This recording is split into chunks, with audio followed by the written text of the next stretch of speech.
विद्यार्थी मित्रो, welcome to our next lecture. आणि त्या लेक्चरमध्ये आपण पाहणार आहोत ह्या चॅप्टरचा एक शेवटचा लेक्चर म्हणजे काय, इलेक्ट्रिक जनरेटर. ठीक आहे. त्याआधी आपण त्याचं इंट्रोडक्शन घेऊयात, त्याचं प्रीरिक्विजिट काय ते पाहूयात. काय बघा, experiment on electromagnetic induction but at smaller magnitude, same principle use to produce large current. म्हणजे इलेक्ट्रोमॅग्नेटिक इंडक्शन जे आहे ते प्रिन्सिपल कशासाठी यूज केले, लार्ज करंट प्रोड्यूस करण्यासाठी. बट आपण काय केलं, त्याला अगोदर स्मॉलर क्वांटिटीमध्ये किंवा स्मॉलर मॅग्निट्यूडमध्ये आपण त्याला ट्राय केलं आणि नंतरच मग त्याला हायर मॅग्निट्यूडमध्ये आपण घेऊन गेलो. ठीक आहे.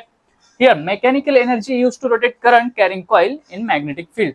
म्हणजे जी काही मेकॅनिकल एनर्जी आहे, आपण ज्याला जे बाहेरून प्रोव्हाइड करतो जी एनर्जी, किंवा आपण सपोज असं म्हणूयात की टायर फिरते, तर टायर कशामुळे फिरते, काहीतरी मेकॅनिकल एनर्जी आपण त्याला प्रोव्हाइड केली, जे की हाताद्वारे किंवा वेगवेगळ्या मशीनद्वारे प्रोव्हाइड केली जाते.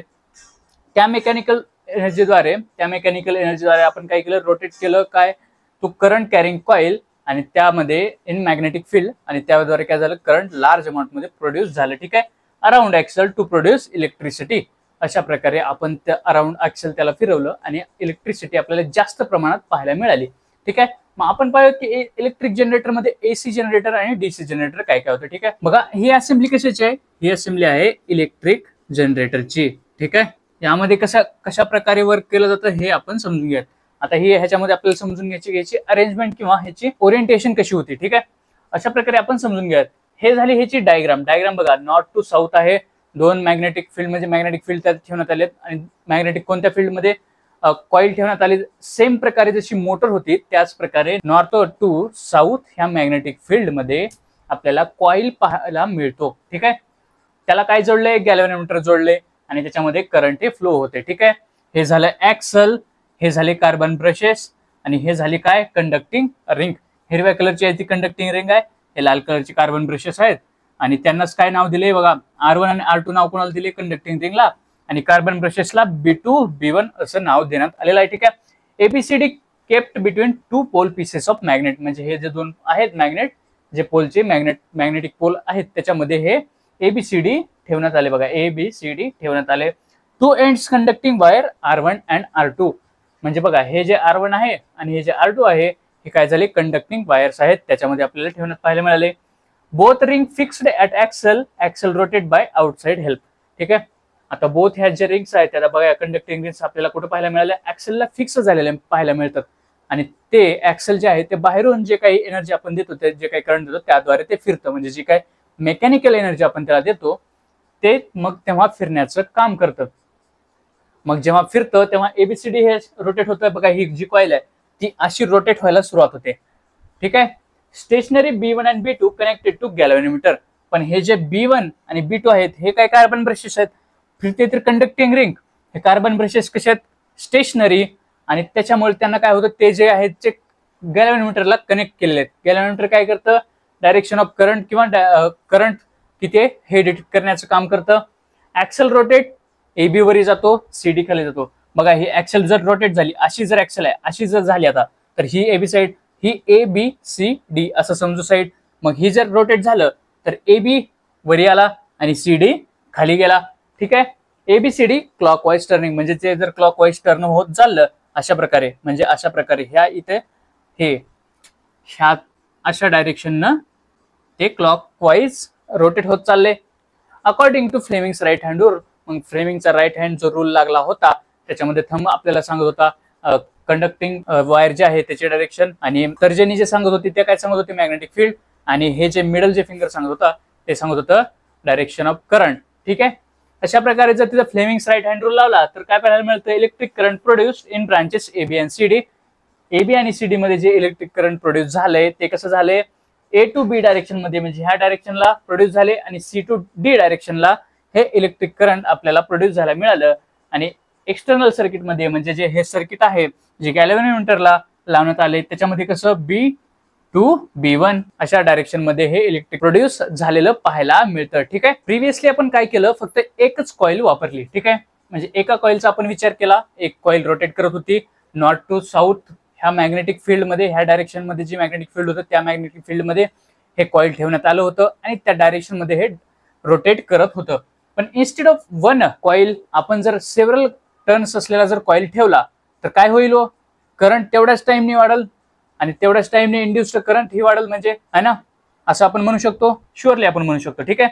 If instead one coil several turns coil current of magnitude increase several times, म्हणजे जेवढे कॉईल वाढवल तेवढ्या प्रकारे हे करंट आपल्याला वाढलेलं पाहायला मिळतं. मग काय होईल, प्रत्येक हाफ रोटेशन नंतर ए बी सी डीच्या जागी जाईल. ठीक आहे. म्हणजे ए बी पहिल्यांदा असा होता ए बी आणि सी डी इकडल्या साईडला होता. बघा ए बी असा गेला, ए बी इकडे आला, सी डी इकडे गेला, परत असा आला. म्हणजेच काय झालं, आता बघा हे सी डी कुठं आलं, ए बीच्या जागी, आणि हा ए बी जो होता तो सी डीच्या जागी गेला. हा झाला हाफ रोटेशन. ठीक आहे. आणखी एक पूर्ण रोटेशन घेतलं तर म्हणजे पूर्ण हे ओरिजिनल पोझिशनला जातील असं समजा. ठीक आहे. मग प्रत्येक हाफ रोटेशन नंतर ही अशी डायरेक्शन होईल. So induced current goes DCBA. मग इंड्युस्ड करंट काय जाईल, आता बघा सी डी हे आलं, सी डी हे इथं डीसी आलं, हे डी सी इथं बी आणि इथं ए, अशा प्रकारे ही रिंग हाफ रोटेशन नंतर जाते. ठीक आहे. आणि काय होईल मग, बी ए कॉन्टॅक्ट बी वन ऑलवेज, पण काय होईल, बी ए जे कॉन्टॅक्ट मध्ये राहील ते ऑलवेज बी वनच्या कॉन्टॅक्ट मध्ये राहील. ठीक आहे. आणि हे डीसी जे आहे ते ऑलवेज कॉन्टॅक्ट मध्ये कोणाच्या राहील, बी टूच्या.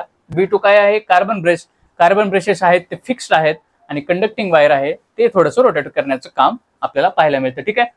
Hence external current flow B two to B one. मग एक्सटर्नल करंट काय होईल, ह्या डायरेक्शन मध्ये फ्लो करल ऑलवेज. ठीक आहे. Opposite to previous half, repeat after every half. म्हणजे ह्याचा अर्थ काय बघा, आता हे असं झालं, डी सी बी ए असं झाला होता. आता परत ह्याचं पूर्ण इकडे रोटेशन होईल आणि परत हा असा होईल, म्हणजे ए बी सी डी, आणि करंट आणखीन अपोजिट डायरेक्शनला फ्लो करल. जे डीसीबीए मध्ये केलं होतं तेच आता एबीसीडी मध्ये करल. अशा प्रकारे त्या करंटची डायरेक्शन ही रिपीट, म्हणजे काय होईल, चेंज होईल, रिव्हर्स होईल प्रत्येक हाफ रोटेशन झाल्यानंतर, आणि त्यालाच आपण अल्टरनेटिंग करंट असं म्हणतो, किंवा तेच मग अल्टरनेटिंग करंट प्रोड्यूस होतं आणि त्यालाच आपण एसी जनरेटर किंवा अल्टरनेटिंग करंट जनरेटर असं आपण त्या मशीनला नाव देतो. ठीक आहे. अशा प्रकारे हे होतं एसी कंडक्टर. आपण पाहिलं की एसी जनरेटर कशाला म्हणतात. ठीक आहे.